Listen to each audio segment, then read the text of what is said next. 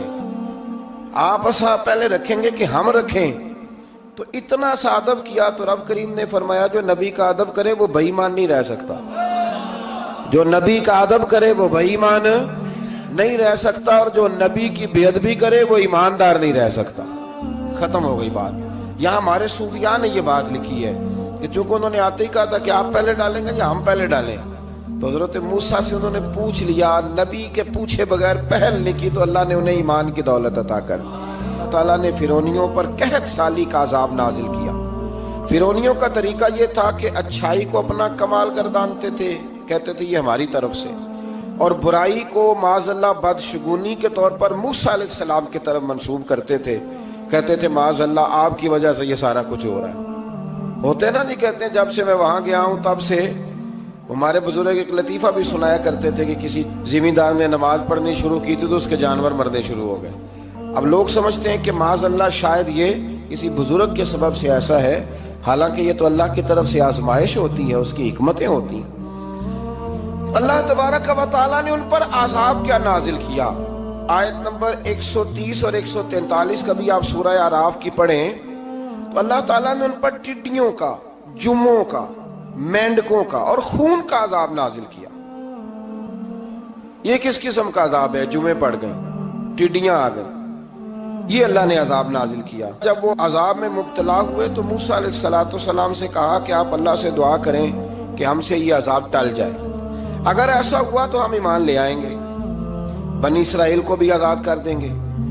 لیکن موسیٰ علیہ السلام کی دعا کے نتیجے میں جب عذاب ٹل جانے کے بعد فرعونی پھر اپنے وعدے سے پھر گئے. بنو قریظہ والوں نے بھی کئی دفعہ حضور سے وعدے کیے پر اپنے وعدوں پر قائم. ایک بات آپ سے یہاں روک کے عرض کر دوں، ہم بھی کئی دفعہ کہتے ہیں ذرا بریک کبھی گاڑی کی نہیں نہ لگتی تو ہم ارادہ کرتے ہیں کہ آج سے ہی نماز شروع کر دینی. ذرا طبیعت زیادہ لیل ہوتی ہے تو ارادہ کرتے ہیں نا کہ بھائی آج کے بعد ہم نے نیک، پھر کیا ہوتا ہے شفا ہو گئی تو چھٹی ہو گئی. یہ طریقہ درست نہیں. یہ تو کفار کا طریقہ بیان کیا نا قرآن پاک نے. یہاں فرمایا جب اللہ تبارک و تعالیٰ نے انہیں نجات دے دی تو اپنے وعدے سے مکر گئے. تو پھر اللہ تبارک و تعالیٰ نے بنی اسرائیل کو سمندر پار کر کے ایسی قوم کے پاس پہنچا دیا جو بتوں کی پرستش کرتی تھی. وہ تو بچ گئے لیکن فرعونی سارے دریا کے اندر غرق ہو گئے. حضرت موسیٰ علیہ السلام سے کہنے لگے کہ ہمارے لیے بھی یہ خدا بنا دیجئے. حضرت موسیٰ علیہ السلام نے فرمایا بت پرستی کرنے والے جاہل ہیں. یہ بت پرست قوم کے پاس جب گئے نا بنی اسرائیل والے بت پوجتے ہوئے دیکھا تو کہنے لگے ہمارے لیے بھی سامنے بنا کے رکھ دو. فرمایا یہ تو جاہل ہیں، تم انہیں دیکھ کے اثر قبول کر رہے ہو اور اپنی جاہلیت کے باعث یہ ہلاک ہونے والے بھی ہیں. پھر اللہ تعالیٰ نے بنی اسرائیل پر اپنی نعمتوں کا ذکر فرمایا اور موسیٰ علیہ السلام نے اپنی قوم میں ہارون علیہ السلام کو اپنا جانشین فرمایا اور کوہ طور پر تشریف لے گئے. اللہ نے فرمایا وہاں آ جائیں، میں آپ کو تورات عطا کرتا ہوں. 40 دن کا یہ عرصہ تھا. موسیٰ علیہ السلام نے وہاں پہ جا کے، وہ سارا واقعہ بھی انہی آیات میں ہے کہ حضرت موسیٰ نے عرض کیا تھا کہ رب ارنی، یا اللہ میں تجھے دیکھنا چاہتا ہوں. تو فرمایا لن ترانی، تو نہیں دیکھ سکتا. وہ بھی یہاں اللہ نے ذکر فرمایا. پھر اللہ تعالیٰ نے اپنی ایک تجلی جب کوہ طور پہ ڈالی تو حضرت موسیٰ علیہ السلام تاب نہ لا سکے اور بے ہوش ہو گئے اور پہاڑ بھی ریزہ ریزہ ہو گیا. اس کا ذکر بھی اللہ نے انہی آیات میں فرمایا. آیت نمبر 144 سے 155 تک حضرت موسیٰ علیہ السلام کو رسالت عطا کرنے، کلیم اللہ کا منصب عطا کرنے، تورات عطا کرنے کا ذکر ہے. آگے چل کے بتایا کہ جو متکبر لوگ ہیں نا وہ آیات الہیہ سے منہ پھیرتے ہیں، اور جو لوگ اللہ کی آیات اور قیامت کو جھٹلاتے ہیں ان کے اعمال باطل ہیں. پھر موسیٰ علیہ السلام کے کوہ طور پر قیام کے عرصے میں بنی اسرائیل کے زیورات سے بچڑا بنا کر اسے معبود بنانے کا ذکر ہے. ان میں ایک جادوگر تھا